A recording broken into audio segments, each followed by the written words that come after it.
Hello everyone, আজ আমি তোমাদের সাথে শেয়ার করব মা পায়ের ফ্রেন্ড ঋতুশ্রীর বার্থডে পার্টির একটা মিনি ব্লগ। এই দেখো ঋতুশ্রী আর ঋতুশ্রীর মাম্মা দুজনকেই খুব কিউট দেখতে লাগছে। তো আমরা চলে গেছিলাম লেক মলের বারবিকিউ নেশনে।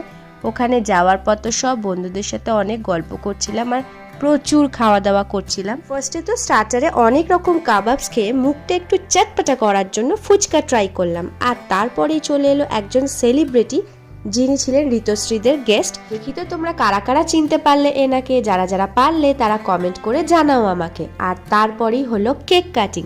কেক কাটিংয়ের পরেই আমরা মেন কোর্স খাওয়া স্টার্ট করলাম। মেন কোর্স খেতে খেতে আমার একটা জিনিস খুব মনে পড়ছিল, কারণ লাস্ট ইয়ার আমাদের ঠিক এইখানেই অ্যানিভার্সারি পার্টি হয়েছিল। তো তোমরা তো সেই ব্লগ দেখেছো নিশ্চয়ই। তো তারপরে ডেজার্টে অনেক রকম মিষ্টি খেলাম, আইসক্রিম খেলাম অ্যান্ড কুলফি খেলাম। তো সব মিলে বার্থডে পার্টিটা খুব এনজয় করলাম। Thank you for the wonderful birthday party Ritushree and Shruti.